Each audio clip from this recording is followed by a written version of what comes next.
All right. Shalom, shalom. First and foremost, I'm going to give all praise, honor, and glory to Yahweh, Ba'ashem, Yahweh Shai, Ba'ashem, Rakakwadash. Double honors to our apostles and elders of Great Millstone who taught us the 100% truth according to the Holy Scriptures. Peace, love, and salutation to you, Akim, out there that's been doing this work wholeheartedly and sincerity. All right. May the election be upon your house. This is Brother Zariah Allah. Brother Ashkabar. Khan, we're from the GMS Virginia camp, back with another lesson through the spirit and power of Yahweh Hashem Yahweh Shai. Lord willing, it'll be a quick edifying lesson through the spirit, concerning the brotherhood, man. All right. The brotherhood is very important. We was just, talking through the spirit, speaking about, certain different testimonies, how, brothers are supposed to be there for one another, because of the hell that we're going to be catching and the hell that we're catching now. So we're going to open up with the book of Sirach, the second chapter. And you can go ahead and read it out. Come on. The book of Sirach.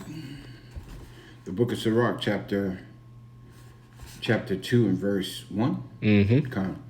My son, if thou come to serve Yahweh Hashem Yahweh Shai, prepare thy soul for temptation. Yeah, so the Lord said, my son, okay? So first and foremost, when you examine the first verse, all right, he's calling us his sons, man, all right? And if we're going to be servants of the Lord, we got to be prepared, okay, which goes into preparation, okay? The scriptures speak about it in Ephesians, the 6th chapter, and many other verses throughout the New Testament, okay, concerning Apostle Paul, where he said, about preparation, enduring hardness as a good soldier, putting on the armor of the elect, things of that nature. And you do that spiritually, okay, by girding yourself up through the spirit, by reading these scriptures and getting around bros to keep yourself spiritually rejuvenated and hydrated, okay, because this book is living water, okay, and we're constantly out in the world, okay, and doing our day-to-day lives, we're going to be drained, okay? We're exerting our energy, okay, to our wife, our kids, family, work, okay, other demons, that's constantly on us, okay? And we have to make sure we have enough energy and enough spirit to do this work and get around bros, man. Go ahead. Right. Verse 2, set thy heart aright. Yeah, so get your mind right, because it says thy heart.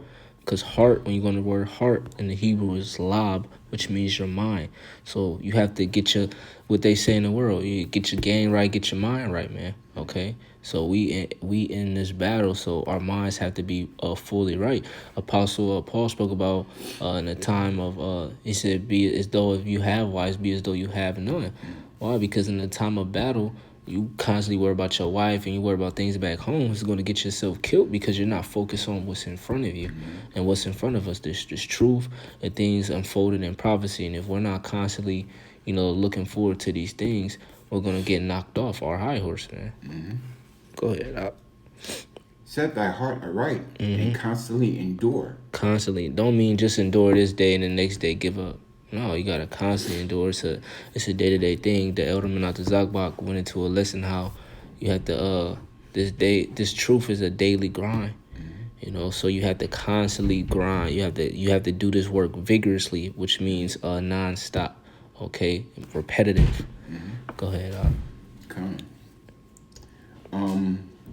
And make not haste in the time of trouble. Yep, make not haste in the time of trouble, meaning don't doubt, don't try to save yourself. Let the Lord Yahweh Shai Shai do his will, and everything will play out. Okay, all you have to do is sit back and look pretty, like they say in the world.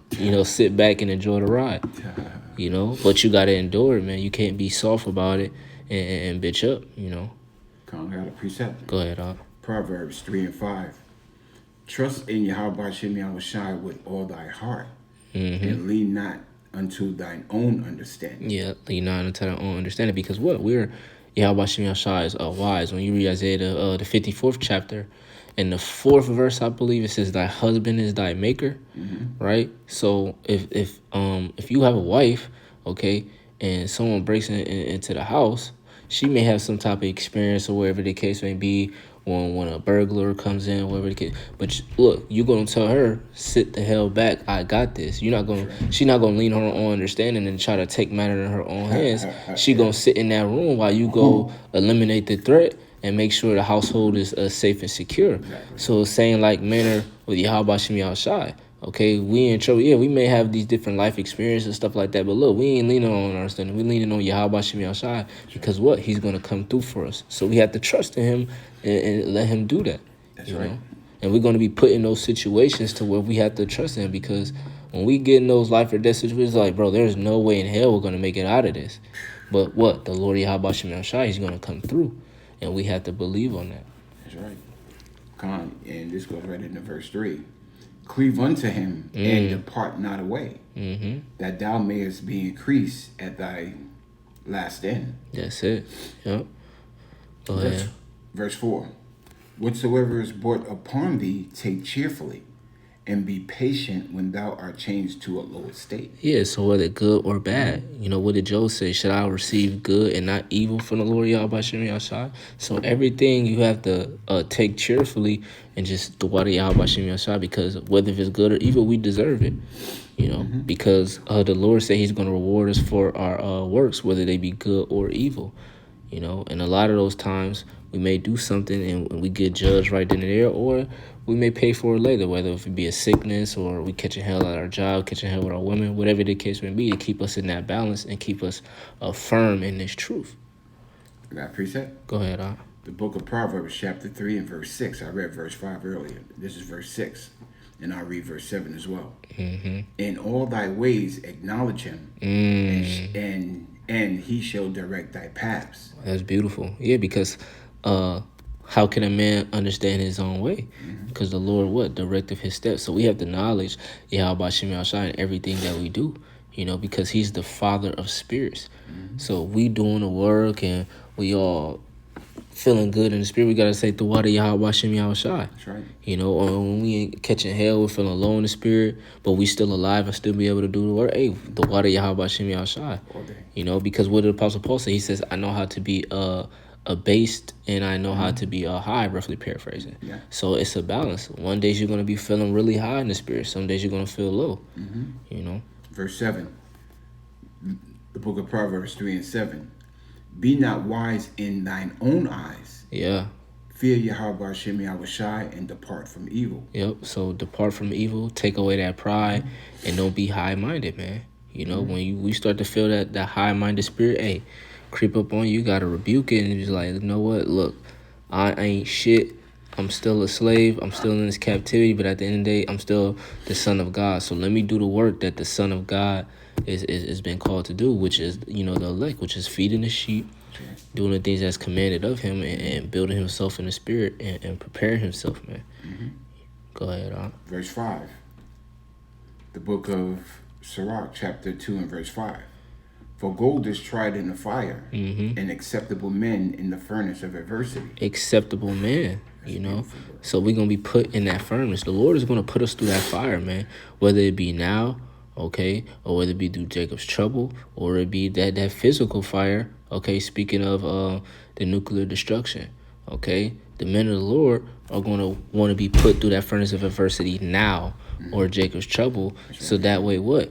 We can be purified as gold, because in order for gold to be purified, it has to be put through the fire. You can go ahead and get that Isaiah. Man, verse 2. Chapter 2 ain't no joke, bro.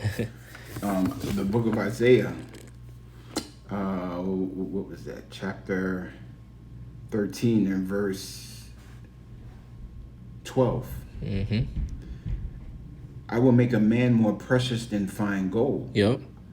Even a man than the golden wedge of Ophir. Yep, that's the elect, man. So the Lord is how the Lord is going to make him more precious than fine gold. Okay, because we have impurities, so we need to be purified. Right. We have a lot of flaws, okay, concerning with this flesh. We go off, but what? We still fight and we rehearse the righteous acts. That's right. We're being put through that fire. Our faith is going to be tried, and it's going to be tried through that spiritual fire. So in that sense, if the Lord sees his reflection in us, then it means the purification process is done. But right now we're going through that purification process. Okay, and you don't know until you're elect, until, hey, you get beaten up into that ship, or, hey, you be beheaded and you got your spot in that chariot, man. So with that being said, hey, precept. oh, here, come on. With that being said, hey, we have to be put through that fire, man. Go ahead, Up. And this goes right into what you were bringing out. The book of Psalms, chapter 139 and verse 23. Search me, O Yahweh, and know thy heart, and know my heart. Try me, and know my thoughts, and see if there be any wicked way in me, and lead me in the way of everlasting. Yeah, so try it, man. Meaning you got to be put to the test. That's right, bro. The Lord has to prove you. And what does the scripture say? It says, prove your friend. That's right. And Yahweh Shai called us his friends, and that's why we've been given these secrets. So we're being proved right now. The Lord ain't just you ain't going in the world, you ain't gonna tell a man your secrets if you can't prove to see if he could keep the secret. That's right. You're not just gonna just give it to him. No, you're gonna talk to him, you're gonna you're gonna let time go by and see what type of manner of person he is. You're gonna see what his heart really is. And once he's been proven, you put him through that process, then what? Then you're able to tell him the secrets, and now y'all have a covenant with each other. You have that trust, you have that bond, which is brotherly love, the same thing that Jonathan and David had. Yeah, man, they had a real special bond. Which I just want to get righteous bond too. I just want to get this word adversity, because it went back into the point of Sirach, the first, I think it was around the first verse or something. But adversity, it says condition of misfortune, hardship, difficulty, stress. It says calamity, misfortune, hostility, wickedness, malice. Okay, these are the different, indicators of things that we're going to be facing while we're in this truth. And this is why it's very important to have the brotherhood with you, man, because this fire is not a joke. This isn't something light. Even though the Lord said it's a light affliction, we shall greatly be rewarded. Having been a little chastised, because it's nothing to the Lord Yahweh Shem Yashai, which is really nothing to us, but we're in this flesh. And sometimes those thoughts can, basically overtake us, and Satan will plague our minds and things of that nature. But as long as we have Yahweh Shem Yashai, we can endure these things. But sometimes we get real low, man, and it gets bad. And this is why we have the brotherhood with us, which brings me to this precept, Ecclesiastes 4 and verse 9 says, 2 are better than one because they have a good reward for their labor. And we're laboring, man. We're laboring in this truth because we know that the war is the kingdom of Yahweh Shem Shai, man. Okay, we're ready to turn in that penny, man. So we can get our day's wage, man. I mean, turn in that talent so we can get our day's wage, man. And it says, verse 10, it says, for if they fall, the one will lift up his fellow, but woe to him that is alone when he falleth, for he have not another to help him up. Ooh, that's deep, because we were just going into that. That's right. We were just going into that. Yeah. About how, you go ahead, bro. You bring it No, up. you go ahead. You can expound on it out. Nah, me and the brother was just chopping it up with that, about how how it's not good, to be alone, under any circumstance, especially when you have the brotherhood intact. You know what I'm saying? Because one brother lifteth up another brother, helps another brother and guides another brother, Yeah. So we're entering into those times where, these spirits are running deep, you know what I'm saying? And if there's any brother that's alone or starts to develop that lone wolf spirit, he needs to check himself, you know what I'm saying, and get that spiritual guidance, that counseling to help him along his path. Yep, because he needs to make the first priority to get around a brother to do a lesson. That's right. I don't care if it's a brother from another camp. You have to call somebody, man, because we're not a one-man army, okay? Where it says host, meaning there's multiple people in this army.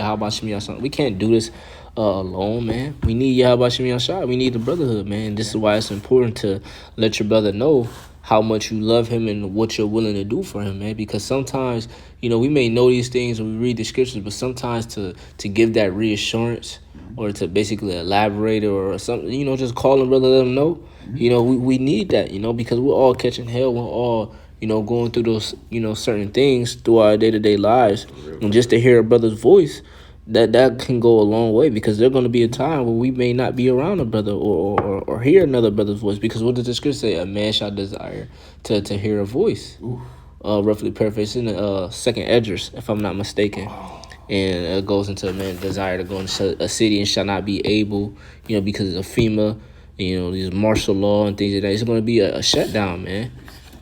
So there's going to be basically, okay, it's going to be a low of people roughly, for lack of better words, man, because famine is going to kick in, a lot of death going to happen, race wars, riots, and things of that nature. So, hey, it's going to be very hard to come across, certain people that you can even trust. And you ain't going to be able to trust none of these Babylonians. So you going to wish that you're going to be around a brother and get up with him, man. Because that same brother that you didn't want to get up with and do, hey, that could be the brother that help you, man. So you got to really, hey, even if you don't like the brother, man, get up with the brother because we need this for our spirit. This is bigger than us. It's not about ourselves, So we got to constantly help each other up because we're all that we have, Can I bring this out, Bubba Kashaw? Go ahead, Doc. The book of Second Ezra, chapter 16, and I'll start at verse 27 and read down a little bit. So that one man shall desire to see another, and to hear his voice. For of a city there shall be 10 left, and 2 of the field, which shall hide themselves in thick groves, and in the clefts of the rocks. Yep. You know what I'm saying? Because it's going to be a lot of danger outside. Yeah. So you think people finna be outside? Look what happened with COVID. People went outside. It was lockdowns and things of that nature. So it's just like you're not going to be able to interact with anybody. And you think about it when people were in prison. They're sitting in that cell for 23 hours, not to be able to interact with nobody for 23 hours. That'll literally drive you insane and go crazy. Complete lockdown, bitch. So can you imagine you doing that, but you're like literally like outside and there's so much danger going on, man? You're gonna desire to hear a brother's voice. Yeah, right. I mean, it's gonna be that bad where men are gonna be scarce. Men are gonna be crying. It says the mighty man shall weep. Yeah. So this isn't a time to be playing with, man. Nope. And I got one more precept. This is Sirach chapter 12 and verse 8. It says, a friend cannot be known in prosperity, and an enemy cannot be hidden in adversity. So you're going to know who your true friend is and your true enemy is in the day in prosperity and adversity, man. Because, the enemies, the scriptures say, though he humble himself, man, he be willing to take you down, man. He go crouching as a lion, and then that can also be the one you call your friend. Look at Judas, man. And that's why it's good to throw up a prayer. Hey, give me not the spirit of Judas, man, because they're gonna be Judases, in these last days, man. And Lord willing, we're none of them, man. So we constantly have to, show the Lord that we're true and we're sincere and we're willing to take care of one another, man. Because if we don't, who will? Exactly. And prosperity, that's when you doing good, you all alive, and you doing your thing in this truth, and then next thing boom, adversity hit, and now you're like, man, F this. You start to get that demon. I don't want to go to camp. I don't want to do a lesson. I don't want to read. Yeah. Man, that's Satan. And you need a brother to pick you up lesson, or pick you up, go over some scriptures, whatever the case may be. And that goes a very long way, man. And the Lord is looking for that, man. Yeah. Come. Did you have anything else? No, I'm good, bro. So that's beautiful. The water y'all about Shimmy Al-Shai for giving us this inspiration to do this lesson. Come. Lord willing, it was edifying. We're gonna close out and give all praise, honor, and glory to Yahweh by Hashem, Yahweh Shai by Hashem Rakak Wadash, and double honors to our apostles and elders of Great Millstone. Strong shalom to the hopeful elect. That's right. Kwam Yasharala and shalom. Yasharala, Wa Shalom.